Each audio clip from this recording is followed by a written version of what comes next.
Hi Grace, how are you? I am fantastic. I am Yeah. absolutely fantastic. I'm recovering from the Nairobi flu, but I am good. Here we are. Most people have that flu right now, which is scary, Yes, including me. yes. But we have to move regardless. So, tell us, who is Grace? If you were to define yourself, who is Grace? Grace is Grace Kahaki is a product of many environments, many experiences. Um, she's a passionate, loving, creative, and honestly just an enthusiast of all things filmmaking. Honestly, yeah. Clearly, I can Yeah. tell. I can tell by the office. You enter this office, you can tell films are made here. Creativity Yes. is born here. Yes. So, how did you grow up, and at what point did you decide it's film or film? I grew up I was born, my dad, we grew up in Malawi, a tiny little country, beautiful little country. That's where I grew up. And, if you know anything about Malawi, you know that, there were very few TV channels. Like, we only had the Mnets and all those. So I grew up watching lots of TV, going to there used to be a place, back in the day, guys, back in the day where you could go and hire a tape and, watch movies. Yes, I'm that old. Where you could watch, this is before DVDs, you could go watch videotapes, and every single Friday, that was my ritual. That was our treat. That, the kids, they have made it through the week. When you pick them up from school, we used to go to the video place, and me and my sister would be allowed to hire 2 tapes, and we'd get to keep them for the whole weekend. So when I tell you, you're watching those tapes over and over and over again, or like you're watching the movies on Mnet. So I'm somebody who just grew up loving the arts. I also did drama. I used to act on stage back in high school. So I've always been just a lover of literature, filmmaking, storytelling, just any kind of form of art. Yeah, for sure. So at what point, because I know maybe at that time and even now, we're still struggling with, I will do the arts and the arts will be my livelihood. For you, at what point was, and even agreeing with the parents that this is what you will do, at what point did you say there's no going back on film, this is what I will do? So after I graduated USIU, I had done psychology, so I ended up getting an internship in a film production company, and I was really good at it. And then I was offered a job, and then my mom was like, "Are you sure that's what you want to do?" And I was like, "Okay, give me a chance. Let me do something for give me 2 years, and we'll see how it goes." But then I was progressing throughout my journey in the film industry. I was doing really well, and then I think after that, once we started actually producing TV shows, I think after then they decided, okay, fine, I can relax. She's fine. She's surviving. She's able to pay her own rent. She's fine. How has psychology helped you in the industry? I think that my psychology background has just helped in terms of my understanding, especially as a director now, is understanding characters and understanding scripts. When you're reading a script, if a script is describing a certain kind of character, you want to talk about how does this character talk, if their background is like this, what sort of language should they use, the psychology of just understanding, just basically your defense mechanisms, the simple things like that. Like, if somebody is deflecting, how are we going to write it? Like, in a conversation where 2 characters are in love, but they don't want to say that they're in love, what sort of techniques in psychology do they use to go around that conversation, and just understanding complex characters and how would they act, and how would they be in society. Like, if you're saying that a woman with 6 children, if you're trying to describe her and you're trying to understand her psychology of the decisions that she has to make, like, you need to also understand that character. And even just talking to my actors, I think even just understanding psychology, you're able to then discuss that character better and in more layered and nuanced ways, and just really get an in-depth understanding of a character. Honestly, just the way that the mind works. I think human beings are the most fascinating things. They are. Yeah. They are. Yeah. They are. And I'll just ask you a question I love asking Go ahead. actors on the red carpet, now that you mentioned psychology. What is one of the ways we normally write women in film that is wrong? In my opinion, I think there's okay, if you're when I've studied film, right, there's a thing called the Bechdel test, right? The Bechdel test basically says in a conversation where two women are sitting together, if you're just rating this film to say, are these women always talking about men? Yes. It already tells you whether you are forming good characters or fully formed characters, because you, from when you woke up this morning to when you met me today, like even right now at this hour, you've had so many conversations with so many people, right?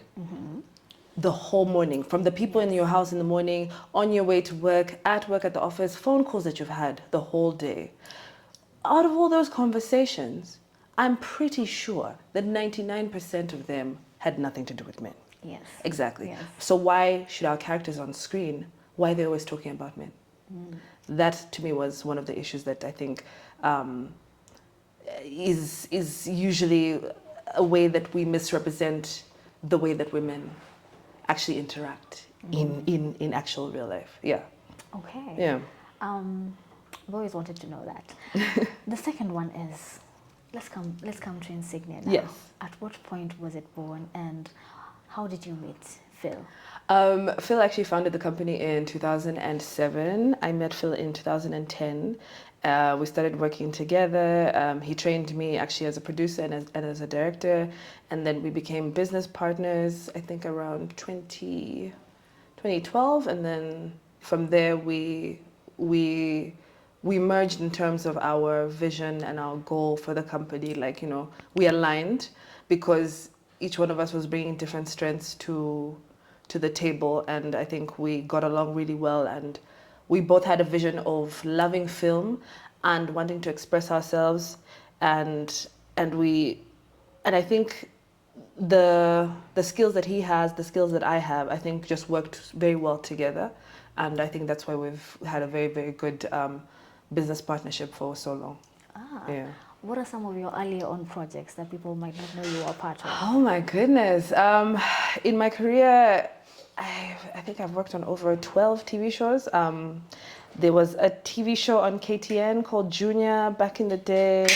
I worked on our series called New Beginnings. I think that was in 2011. So New Beginnings, actually it aired outside of Kenya first. We took it to Nigeria. It went to Mauritius. It did, like, through our distributor, it did a lot of just African countries and also international. New Beginnings. There's a show that we did called Socialites. It was on KTN. It was, I think, our foundation almost for Single Kiasi. It was about three 20-something girls, you know, faking the social life, but the truth is that their life actually is not as glam.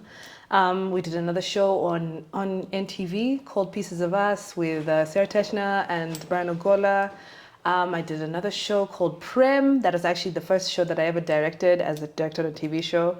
That one was about an interracial relationship between a girl from an Indian community and a black Kenyan guy, and the dynamics of that at that time. I've done My Two Wives. My Two Wives, we did like 100 and something episodes on KTN. Oh my goodness. And lots of movies for Africa Magic, for Amof. Yeah, I've done a lot. Wow, I just knew part of Single Cast. I didn't know Pieces of Us. I've done all that. But I've watched Pieces of Us. Thank you. And I've watched Single Kiasi. Asante. So I know there's a way you want to tell the storyline. Yeah. But there's also the commercialization process of it. Yeah. How do you balance the creative and what can sell? I think for us, what has worked, and I think it's something that, you know, you need experience, right? You know, you've had some shows that didn't work, etc. But each and every show that I think we've ever done, we've taken something from there. Like the lessons that I'm saying, the lessons that I learned from our show, Socialites, we took them into Single Kiasi. So it's how you grow and how you take things from each show and add them together. So in terms of balancing the creative and the business, you need to be clear, first of all, on what you want to say, right? What sort of a show do you want to produce? And take a chance. And the thing is, take a chance, and because I don't like this thing where we say, oh no, we only need to tell these kinds of Kenyan stories, etc. So if you look at our shows, they're also different in terms of tone, in terms of the subject matter. They're so different. Try things and see what works for you, because I think what I've also learned this year is Kenyans just love good content. They do. Kenyans love good content. Kenyans love good content. Whether it's a show about a mama mboga, whether it's a show about a taxi driver, whether it's a show about, a rich tycoon, whatever it is, they just love good content. And if the story is good, and that's also where you need to be objective.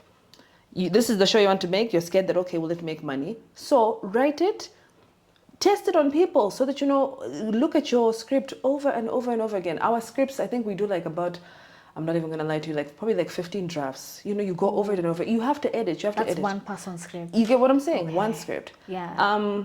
Cash Money, when we did Cash Money, we came up with a concept during the year before COVID. So this is 2019. And it only aired 7 years later. We did so many drafts. So I think the answer to your question is if you believe in it, and if you have done the work of actually writing and rewriting your script and actually working on good production for your show, investing in the, whether it's quality, lighting, the locations, etc., it will definitely be successful. But the caveat is, you can make an amazing show, Hilda. You can make a fantastic show. But if you don't market your show, you are the only one who's going to know about your show. That's also where I think a hard lesson that we also learned is that, for example, a show like Socialites, like I keep going back to, it didn't have the sort of, marketing push and the marketing budget. So obviously it didn't become as big as it should have. But now, the new other shows, now we have learned that we really, really need to push. With now just the building of something like social media has really helped us to push all our shows. Make noise. Let me tell you something. I will call you and be like, Hilda, please, can you post my show? Can you talk about my show? Please do something. Trust me, There's no shame. If it's your product and you want it to be successful, you need to push your show. Absolutely. Yeah. Absolutely. Do not depend on the people that the platforms. Don't just give them a show and say, I saw, press play and we'll be fine. No. You need to invest in actually marketing your show. Yeah. And does the marketing also dictate the people that we will have in the show? Because sometimes we see teasers and then we're like, we've seen this person in so many projects. Where is the space for new actors? Yeah. That's some of the complaints I've seen on the comment section also. No. Media. I mean, I hear that. I've heard it obviously, and I can understand that, but there's two minds to it, in my opinion. I believe that for example, if you're saying this actor, we're going to call her Hilda. This actress is always, she's always in all the shows, But then I'm like, okay, but do you know that maybe, first of all, Hilda has been in the industry for 20 years. She started out as an extra. You don't know her story, right? And because Hilda, number one, is professional. She's a good actress. She has actually worked on her craft, right? Maybe in the beginning, maybe unaogopa camera, sijui, unasahau lines, all that sort of stuff, right? But because you have put in the dedication and the work into your craft to say, this is what I want, this is what I love, this is my passion, and you've worked on it. First of all, your dedication, your professional just demeanor, the way that you conduct yourself on set. We know that Hilda's never late to set. She's not a diva, etc. She is dedicated to her craft and she loves it. You being easy to work with, you being fantastic at your job, you being a good actor is going to open so many doors for you. So I would never ever say, oh no, guys, don't give Hilda work, because why? If Hilda is working hard for her blessings, then let Hilda be blessed. I don't have an issue with that. I do not have an issue with that, and these people have put in the time, and the work into this acting industry of ours. And this industry, they keep saying it's young, but I mean, obviously, some of us, we feel old because, we've been doing it for so long. But if this is a person who has been in this industry for so many years and they've put in the work, why are we punishing somebody for being good at their job? I don't think that's fair. The other school of thought would be that also be open to to new talent, which I do strongly believe that we are, just as a company and as myself. I do not mind working with people if they have the talent and they're showing that they want to learn, that they're eager for this, they want this. And somebody who I can work with as a director, if I tell you, hey, no, so for this, the way that you're delivering it, it's sounding like you're confused. In this line, do you think that she's confused? So if I'm having that conversation with you and you're able to say, actually, no, maybe she's not actually confused, she wants to confirm. If you see, if I'm able to have that back and forth with you, an actual conversation, and you're somebody who wants to learn the craft and to enjoy the craft and to actually be better at your job, if you're just new in the industry, I have no issue working with you. Somebody like Amara Tari, we just worked with her. It was her first acting gig. Her first acting gig. That woman is so talented. She's such a good actress. Her first acting gig was on Cash Money with us. I mean, she's done she's done a couple of pilots here and there, but her first role as an actress was with us, and she has won the Kalasha this year for Best Supporting Actress. You get what I'm saying? So, I am not opposed to the same old faces, to the new faces. If you fit the role, you fit the role. And if you're easy to work with, you're easy to work with. And if you're easy to work with and you show dedication, trust me, producers talk to each other. Producer are going to talk and say, hey, is Hilda easy to work with? What is she like? And I'll be like, no, Hilda's easy. She's, as in Anna issues, nothing like that. She's very, very good at her job, and she will deliver. You want her to be this certain kind of a character. Like, we'll even discuss the range of the characters. And we're able to discuss, okay, yes, I would definitely recommend you to another production house. And that's also how other actors also definitely get roles, for sure. Okay. Yeah. Okay. Sorry, that was a long answer. No, I understand. I understand because I know sometimes it's not easy to work with creatives. And I'm also a creative. because sometimes we can bring everything to the table. For sure. And then the other days, we bring nothing to the table. Exactly. But all in all, work has to be done. Yes. And talent also goes so far. Yeah. So how do we create that balance where we're working with the creatives who bring everything to the table, but there's a balance between creativity and professionalism? How do you bring that? How, as a director, do you make sure that they're comfortable enough to bring their creativity also to set, but at the same time, professionalism is maintained? I think as a director, you set the tone for your sets, right? And I think I've worked hard enough in the industry for people to understand what sort of set that I run personally. Like, for you to know that you should not take, like, that's what I'm saying. If you are my actor, you will understand that we are here to work. Yes, it's a creative space, but we are here to work. We are here to create a work of art, right? So, you will understand just by the way that I conduct myself on set. I'm very professional. I'm not trying, to be your best friend, etc. I'm trying to get the best performance out of you. So yes, there definitely needs to be a level of trust, but there needs to be a level of respect. You need to respect me, and I will also need to respect you. And you need to respect that this is my set, and that these are my rules, and that if I am here on time, I cannot be on set waiting for you. That is ultimate disrespect.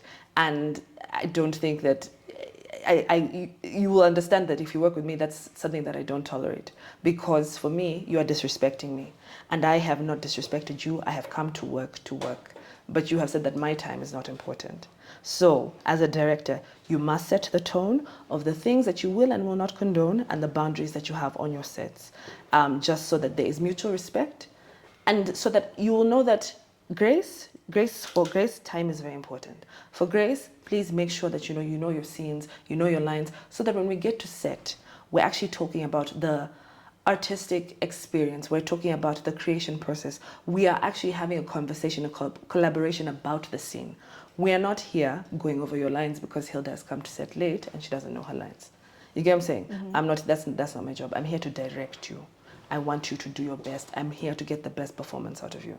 So if you disrespect me like that, then you have already crossed the boundary like that. So you are abusing the trust that we're supposed to have with each other. So I don't think that's not cool. But obviously, as I said, things happen. Like, maybe you've had a bad day, something personal has happened, etc. You can set me aside, like, during the break and tell me, hey, Grace, I'm so sorry about this morning. I had a personal issue in the morning. I apologize, etc. And for me, I'm very professional. I'll be like, okay, thank you very much for the apology. And I move on. And I literally don't hold grudges. But you must also understand that I'm also here. You as an actor, there are 30, 40 crew members. Everybody's here for you. And I don't think that you should come late or come unprepared for your job. See, Nikazi, you're an artist. So as an artist, you must come prepared to work, not to rehearse lines. Yes. Okay. Yes. Set the tone. I set the tone for my sets. Yes. I felt the tone. I have felt the tone. Yes. Let's talk matters distribution. Yes. So you have distributed on mainstream media, yes. like KTNs. You have also distributed on platforms like Showmax and the rest. I learned. I watched Single Kiasi first time on Showmax. Yeah. Loved it. And it's because I interviewed some of the actors and I was like, I'm going to watch you. It leaving the scene for a while. Yeah. How has that affected you? I mean, honestly, it's sad. It's sad. Something like Single Kiasi, we're the only show that made it to 4 seasons. I'm so proud of us. I'm so proud of the work that we did on that show. I mean, we don't know if it's over. If it's over, we don't know. Literally, it's just, you're in that situationship with a guy, and you don't know, are we or aren't we? Is we ain't? Exactly. Mm-hmm. You get what I'm saying? So right now, literally, we're in limbo. It's a blow to the industry for sure, because. For a fact, like in terms of actors can even tell you, actors, crew members, Showmax really set, and they should be proud of this. They set a standard in terms of, of being able to provide, better budgets than we had ever seen in the industry. They really elevated us. So you see now, if somebody's coming with better budgets, you're then even able to provide better production. So if it's a better budget, I'm able to afford, like, we want to say Hilda lives in a mansion. I can afford to rent out that mansion for the show. But now if the budget is limiting, then, I can't really get that mansion. I can get the smaller mansion. You get what I'm saying? Or make it look like a mansion. Or make it look like a mansion, for sure. Yeah, you need to get creative, for sure. But in terms of even not just now, production design, wardrobe, all those things, just what I'm saying is Showmax really, really improved and impacted the industry, and I think that they should be really proud of the impact that they had, and having faith in us local producers and just directors to bring us on board to these projects that really elevated us. And even just the actors were getting paid better, the crew members were getting paid better, etc. So I think that that's something that Showmax should be proud of as their legacy, that they definitely elevated the industry. So right now we're in limbo. I'm not sure what's going to happen. Hopefully, our directions right now, it's either, amen, definitely invest in your own content. Like, make sure you own your content. I'm always preaching this. Because for us, something like Cash Money was our own production by our company that we produced ourselves, etc., and not something that was commissioned. So the power of at least owning your IP and owning your own content definitely provides freedom. So right now, I feel like that's where the industry is going to pivot to. We're going to see lots and lots of actually, just like solo produced, like, just actually produced by production companies, like people who own their own content. The word is independent. That's the word I'm looking for. We're going to see, I think that we're going to see lots and lots of more independent productions, which I think is also really exciting, because sometimes the downside of some of the streamers, if they own the content, there are rules and regulations about what you can and cannot produce, or no, you can't shoot this, you can't tell this story, etc.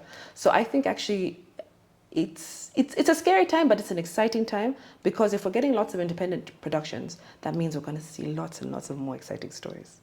Yeah, so I'm trying to be optimistic. Okay. Yeah. Me too, because it was my platform. Thank you. No, well, I mean, they've moved it. It's still there. They've just still moved there. it. Yeah. Yeah, DSTV stream. Yes. But yeah, we're gonna miss it definitely. For sure. I know when getting into an industry, even when you're in school, there's the mindset you have of that industry. Yeah. You'll get in there, you're really good at what you do. Like for me, I thought I was really good at what I do. Then you enter the industry and find out, oh, people are really good at what they do. Yes. What was that mindset for you, and how has it shifted while working in the industry? I mean, the industry is two different places. Like there's the industry on set, and then there's the industry, the industry of producers and distribution. So I'll start with set, right? I don't know. The first time you can learn. Okay, let me start here. You can learn filmmaking through all the books and all the theories, and you can understand three-point lighting, you can understand the science behind everything. And it's like reading a book on acting, and yet you've never actually stood on a stage, you've never been in front of a camera. So until you actually get on a set, you need to actually get on a film set to be a filmmaker. Honestly, that is the best place to learn. It's exciting. It's a lot of pressure. It's a lot of work before you get on set. The amount of pre-production that I think always goes unmentioned and disrespected. For one show, for example, like Single Kiasi, we do 6 months of pre-production before day one of shooting. And that's before the actors get there. Like maybe they'll come 2 or 3 weeks before, we do the table read of the scripts, they're doing some outfit fittings, etc. But as the production company, you are preparing for this for 6 months before day one. So that amount of work to me was like, oh wow, this is a lot of work. Filming, just filming and understanding as a director what you want to achieve, looking at that monitor and also understanding, we talked about psychology, being able to read expressions. Do you know how to read expressions? Yes. You'll be like, okay, yes, you're telling me, you're saying, Hilda, you're saying that you love him, but your face is telling me I am very bored. I'll be like, your face is not saying that. So your face, the micro expressions, there's nothing going on here. So those sorts of things, just the amount of detail that also a director has to pay attention to. I need to pay attention to your expressions. Do I believe your performance? The line, I'm listening to the sound. I'm watching the camera movement, because for this shot, I wanted to make sure that we're showing that, you're in a position of, vulnerability. We need to position the camera at a certain angle. What's the lighting trying to tell us? Is this a character villain? Is this character what? The amount of details that, for example, just the director that has to pay attention to on set are crazy. The first time that I directed, I was like, oh, I need to be doing so many things with my brain. Like sometimes you will understand why sometimes directors can be a bit short-tempered, because their brains are trying to I'm trying to understand so many things right now. I'm understanding, okay, but was this the lipstick that you wore? Are we showing that the scene? Okay, but this position, do we need to change the lighting? But right now you're wearing black and the chair behind you is black. I don't like this shot, etc. Like you see, you right now, I can analyze so many things about you, because that is literally what I am trained to do. So yeah, so just the amount of detail that goes into our work. I underestimated how many, as a woman I can multitask, but the amount of multitasking that I have to do on set is crazy sometimes. So let's go to awards. Okay. Kalasha. Yes. 18 nominations. I know. Yeah? I know. 5 wins. Was it 5? Yes. 5 wins. Yeah. What does that mean to you professionally and personally? Okay, we'll have to start with last year. Last year was one of the hardest years of my career. We released 3 TV shows, and I already told you how much work it involves in everything. Yes. And before 3 TV shows in 1 year, honestly, oh my goodness, it was just one of the toughest years, just grueling, just emotionally, physically, everything. But it means to me, especially for a show like Cash Money, for that to win Best TV Drama, this is our original content for Phil and I.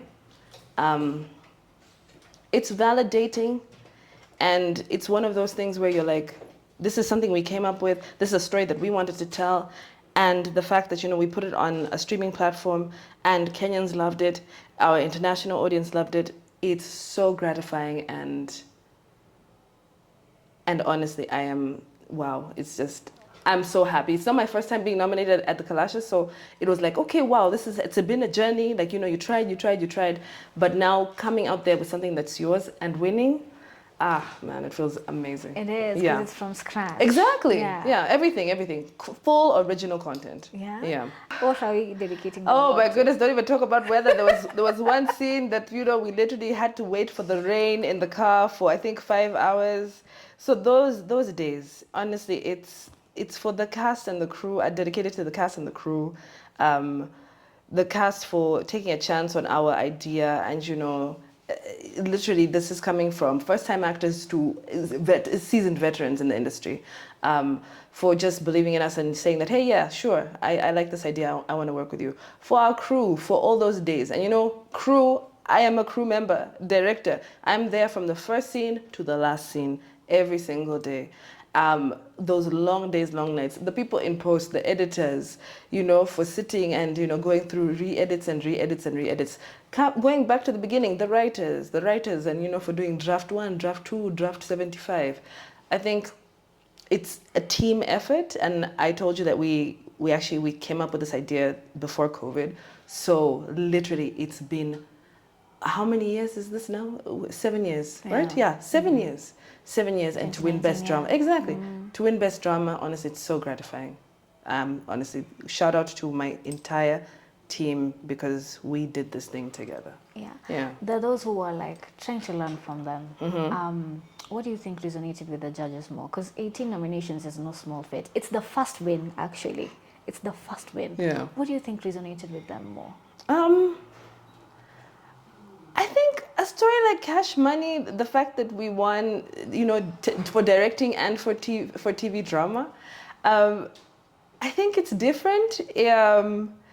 It's different and it's familiar at the same time. And also, what Phil and I love to do is we love to have complicated actors. And I think especially for me as a woman, I really like to represent women on camera and say, listen, women are allowed to be not just one thing. If you look at most of my shows, the female characters, they're allowed to be flawed.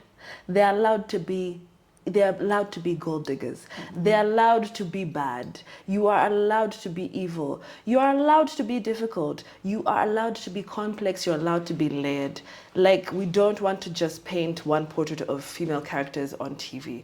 Allow us to show women as diverse as we are. We can be amazing, we can be terrible. And that's what life reflects. I think that's also what I love about my art. Yeah.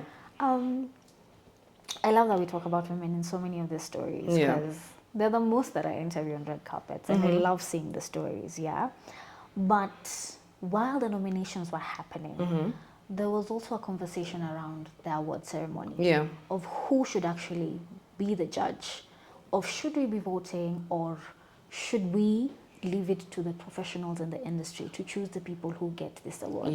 And even others who felt that we're not awarding excellence anymore. We're awarding popularity. What do you feel about that?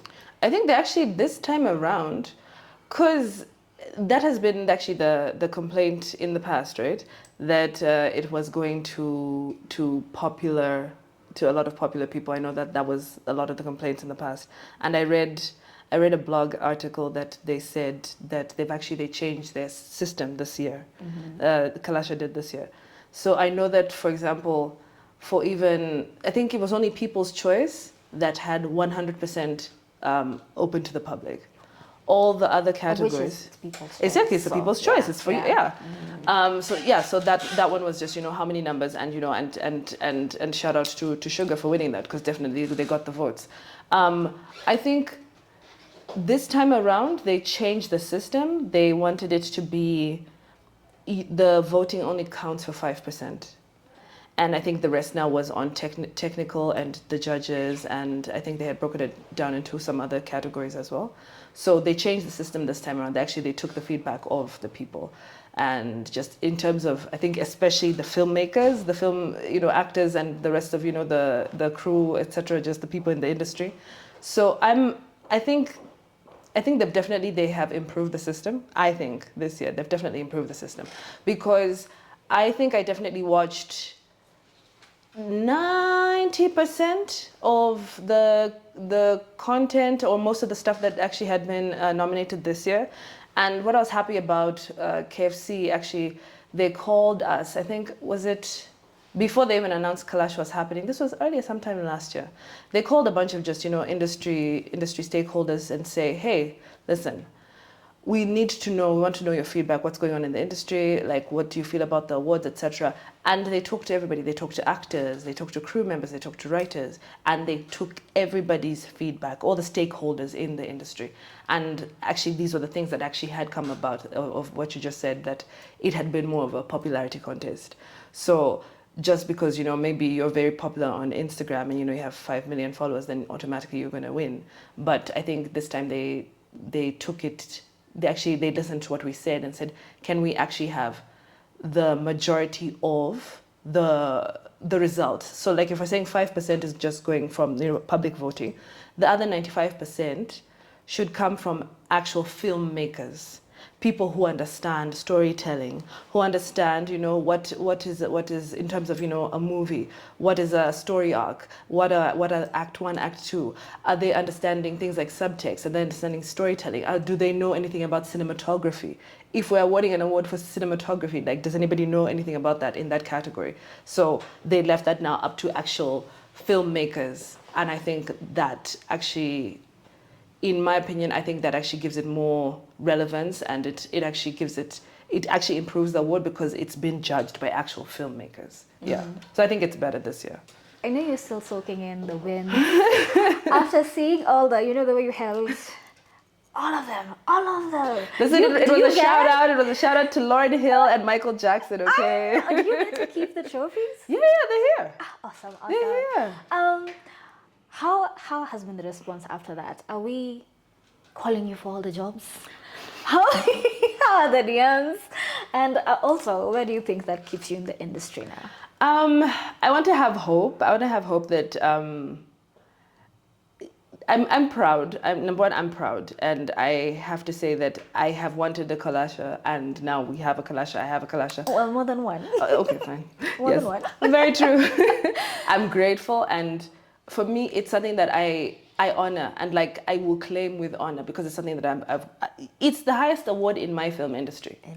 Do you get what I'm saying? Yes, and I work in the Kenyan film industry. This is the highest award in the Kenyan film industry, and it's something that I will wear with pride. It's something that I will put on my bio to say Kalasha Award winning. That is something that I'm very proud of, because it means that my industry, my peers, other filmmakers looked at my work and they said, yes, Grace, you have done what needs to be done. We like your work and we love your work, and congratulations, well done. That to me is a stamp of approval. And even just to be nominated, just to get all those nominations. Yes, you get what I'm saying? Yes. That for me, I was like, wow, thank you for recognizing how crazy last year was and all that hard work that we poured in. So yes, I've gotten some jobs. Yes, you want to talk to me. You want to talk to me. We're here doing interviews with Hilda. Yeah, so I mean, a couple of jobs actually. I've gotten a couple of emails after that. yes, and I think something that also I learned from, I was on the jury for Women in Film earlier this year. I was told, especially as a woman filmmaker, be loud about your work. Yes. Dr. Susan, the head of WIFA, she told us that a lot of women aren't being recognized in their fields, etc. Because, like, for example, like we were looking for women in lighting, women, yeah, the gaffers, women who are doing sound. We're looking lots and lots for those sorts of filmmakers. But you're going onto their socials, they're not talking about their work. They're not posting their work. And we're talking about, well, I'm not just talking about Instagram, we're talking about LinkedIn, we're talking about all the platforms. So what I have learned is be proud, be bold, and be loud about your work, because people out there are not going to know that I am a film director if I don't talk about it, if I'm not loud about it, because then how else is my name going to get out there if I just want to be polite and, you know, be well behaved and you know, and lovely And calm. and lovely Calm and girl. collected. No. I learned that definitely after doing all those series last year, is nobody's going to know about your work if you don't talk about your work. So stop being shy, especially to all my female filmmakers out there. Please be loud about your work. Post about your work. Talk about your work. We need to hear about you. We need to know about you. Otherwise, we're never going to find out who you are. Especially because this year we awarded the very first cinematographers. Was it the Emmys?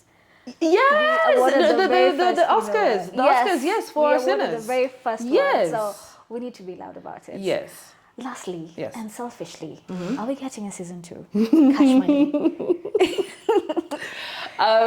We are brainstorming. So Phil and I, you know, we are brainstorming. We are working. We are in our you know, collective creative process right now. We are brainstorming and we're coming up with.